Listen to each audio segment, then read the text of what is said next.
शिव जी की प्रसन्नता हेतु और प्रभुत्व की प्राप्ति के प्रयोजन से प्रत्येक मास के कृष्ण और शुक्ल पक्ष दोनों पक्षों में प्रदोष काल की त्रयोदशी के दिन किया जाता है। शिव पूजन और रात्रि भोजन के अनुरोध से इसे प्रदोष कहते हैं। इसका समय सूर्यास्त से 2 घड़ी रात बीतने तक है। जो मनुष्य प्रदोष के समय परमेश्वर शिव जी के चरण कमल का मन में आश्रय लेता है, उसको धन धान्य, पुत्र पुत्री, बंधु बांधव और सुख संपत्ति सदैव बढ़ती रहती है। स्वागत है आप सभी का आज की इस नई वीडियो में। साथियों, आज हम महादेव की इच्छा से एवं अपने चैनल के माध्यम से आपको शनि प्रदोष व्रत की कथा सुनाने जा रहे हैं। आशा करते हैं आपको यह वीडियो अवश्य पसंद आएगी। वीडियो पसंद आए तो वीडियो को लाइक करें। यदि आप चैनल पर नए हो तो चैनल को सब्सक्राइब करना ना भूलें एवं बेल आइकन अवश्य प्रेस करें ताकि हमारे चैनल पर प्रस्तुत की जाने वाली समस्त वीडियो की जानकारी आप जल्द से जल्द प्राप्त कर सकें। आइए साथियों, देर न करते हुए हम आज की वीडियो को शुरू करते हैं। महीने की दोनों त्रयोदशी तिथि को प्रदोष व्रत रखा जाता है। इस तरह साल में 24 प्रदोष व्रत आते हैं। भाद्रपद कृष्ण त्रयोदशी को इस माह का पहला प्रदोष व्रत रखा जाता है। प्रदोष व्रत महादेव और माता पार्वती की विधि विधान से पूजा की जाती है। प्रदोष व्रत रखने से भगवान शिव अपने भक्तों के सारे दुख कष्टों को दूर करते हैं। भाद्रपद माह के कृष्ण पक्ष की त्रयोदशी तिथि इस वर्ष 31 अगस्त की देर रात 2:25 पर शुरू होगी और इसका समापन 1 सितंबर को देर रात 3:40 पर होगा। चूँकि प्रदोष व्रत की पूजा प्रदोष काल में करने का महत्व है, इसलिए भाद्रपद प्रदोष व्रत 31 अगस्त को रखा जाएगा। आइए साथियों, अब हम आपको प्रदोष व्रत की पूजा विधि के बारे में भी बताएं। प्रदोषो रजनी मुखम के अनुसार सायंकाल के बाद और रात्रि आने के पूर्व दोनों के बीच का जो समय है उसे प्रदोष कहते हैं। व्रत करने वाले को उसी समय भगवान शंकर का पूजन करना चाहिए। प्रदोष व्रत करने वाले को त्रयोदशी के दिन भर भोजन नहीं करना चाहिए। शाम के समय जब सूर्यास्त में 3 घड़ी का समय शेष रह जाए तब स्नान आदि कर्मों से निवृत्त होकर श्वेत वस्त्र धारण करके तत्पश्चात संध्या वंदन करने के बाद शिव जी का पूजन प्रारंभ करें। पूजा के स्थान को स्वच्छ जल से धोकर वहां मंडप बनाएं। वहां 5 रंगों के पुष्प से पद्म पुष्प की आकृति बनाकर कुश का आसन बिछाएं। आसन पर पूर्वाभिमुख बैठें। इसके बाद भगवान महेश्वर का ध्यान करें एवं भगवान से प्रार्थना करें, हे प्रभु, हमने आपका प्रदोष व्रत किया है। आप हमारे सभी कष्टों को दूर करें। आप हमारे सभी कष्टों को दूर कर हमें सुख प्रदान करें। हमारे घर में सुख शांति वैभव सदैव बनी रहे। इस प्रकार भगवान शिव माता पार्वती से प्रार्थना करें। भगवान शिव का इस प्रकार ध्यान करें। करोड़ों चंद्रमा के समान कांतिवान, त्रिनेत्रधारी, मस्तक पर चंद्रमा का आभूषण धारण करने वाले, पिंगल वर्ण के जटाजूटधारी, नीले कंठ तथा अनेक रुद्राक्ष मालाओं से सुशोभित, प्रधस्त्र त्रिशूलधारी, नागों के कुंडल पहने, व्याघ्र चर्म धारण किए हुए, रत्न जड़ित सिंहासन पर विराजमान शिवजी को मैं प्रणाम करती हूँ। इस प्रकार तीनों लोकों के स्वामी का ध्यान कर मन ही मन व्रत का संकल्प ले पूजा को प्रारंभ करें। साथियों, तो यह थी प्रदोष व्रत की पूजा विधि। ये साथियों, देर न करते हुए हम शनि प्रदोष की व्रत कथा को प्रारंभ करते हैं। बोलिए गणेश भगवान की जय, बोलिए शंकर भगवान की जय, बोलिए पार्वती माता की जय। गर्गाचार्य जी ने कहा, हे महामते, आपने शिव शंकर प्रसन्नता हेतु समस्त प्रदोषों का व्रत का वर्णन किया है। अब हम शनि प्रदोष विधि सुनने की इच्छा रखते हैं, सो आप कृपा करके सुनाइए। तब सूत जी बोले, हे ऋषि, निश्चित रूप से आपका शिव पार्वती के चरणों में अत्यंत प्रेम है। मैं आपको शनि त्रयोदशी के व्रत की विधि बतलाता हूँ, सो ध्यान से सुने।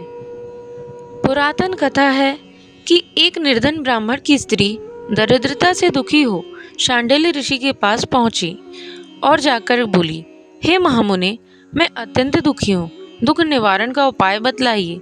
मेरे दोनों पुत्र आपकी शरण में हैं। मेरे ज्येष्ठ पुत्र का नाम धर्म है, जो कि राजपुत्र है, और लघु पुत्र का नाम शुचिव्रत है।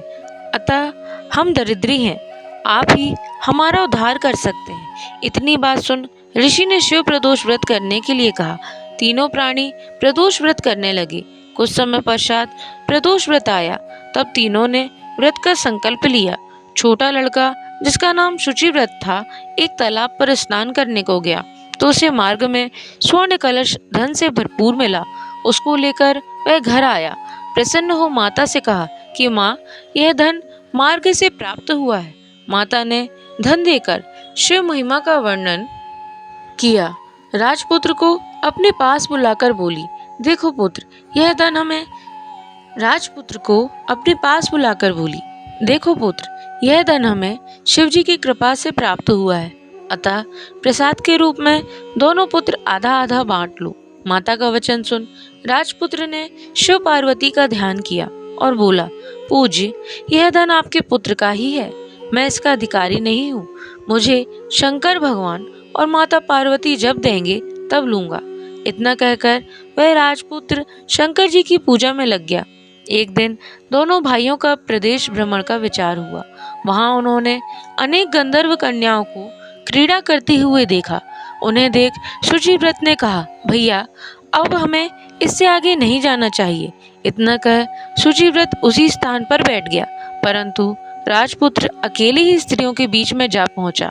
वहां एक स्त्री अति सुंदर राजकुमार को देख मोहित हो गई और राजपुत्र के पास पहुंचकर कहने लगी, हे सखियों, इस वन के समीप ही जो दूसरा वन है, तुम वहां जाकर देख कर आओ। मैं यहाँ बैठी हूँ, मेरे पैर से बहुत पीड़ा है।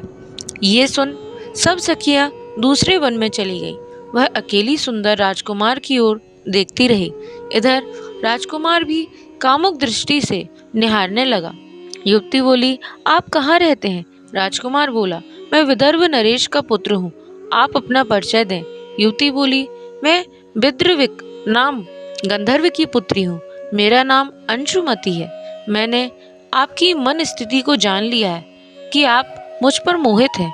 विधाता ने हमारा तुम्हारा संयोग मिलाया है। युवती ने मोतियों का हार राजकुमार के गले में डाल दिया। राजकुमार हार स्वीकार करते हुए बोले कि हे भद्रे, मैंने आपका प्रेमोपहार स्वीकार कर लिया, परंतु मैं निर्धन हूँ।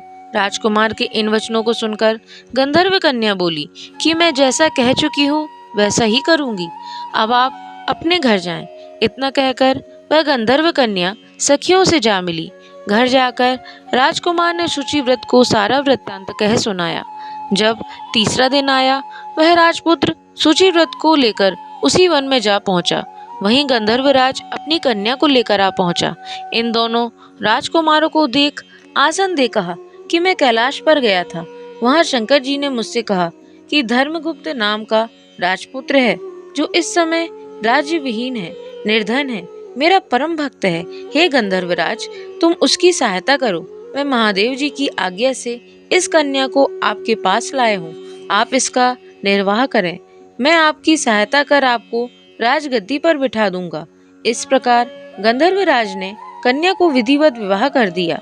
विशेष धन और सुंदर गंधर्व कन्या को पाकर राजपुत्र अति प्रसन्न हुआ। भगवत कृपा से वह समयोपरांत अपने शत्रुओं का दमन करके राज्य का सुख भोगने लगा। इति श्री शनि प्रदोष व्रत कथा संपूर्ण। बोलिए शंकर भगवान की जय, बोलिए गौरी मैया की जय, बोलिए गणपति महाराज की जय। साथियों, तो यह थी शनि प्रदोष व्रत की कथा। आशा करते हैं आपको ये कथा अवश्य पसंद आई होगी। वीडियो पसंद आए तो वीडियो को लाइक करें। अगर आप अभी तक हमारे चैनल को सब्सक्राइब नहीं किया है तो कृपया कर हमारे चैनल को सब्सक्राइब करें, ताकि आप ऐसे ही कथाओं का श्रवण करते रहें। साथियों, आइए अब हम आपको त्रयोदशी व्रत का महात्म्य सुनाते हैं। त्रयोदशी व्रत महात्म्य। त्रयोदशी अर्थात प्रदोष का व्रत करने वाला मनुष्य सदा सुखी रहता है। उसके संपूर्ण पापों का नाश इस व्रत से हो जाता है। इस व्रत के करने से विधवा स्त्रियों को अधर्म से गिलानी होती है और सुहागन नारियों का सुहाग सदा अटल रहता है। बंदी कारागार से छूट जाता है।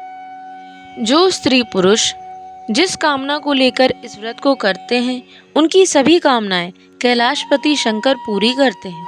सूत जी कहते हैं, त्रयोदशी का व्रत करने वाले को 100 गौ दान का फल प्राप्त होता है। इस व्रत को जो विधि विधान और तन मन धन से करता है, उसके सभी दुख दूर होते हैं।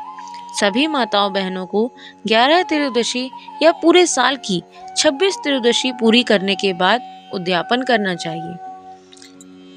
साथियों, तो यह थी प्रदोष व्रत के उद्यापन की विधि।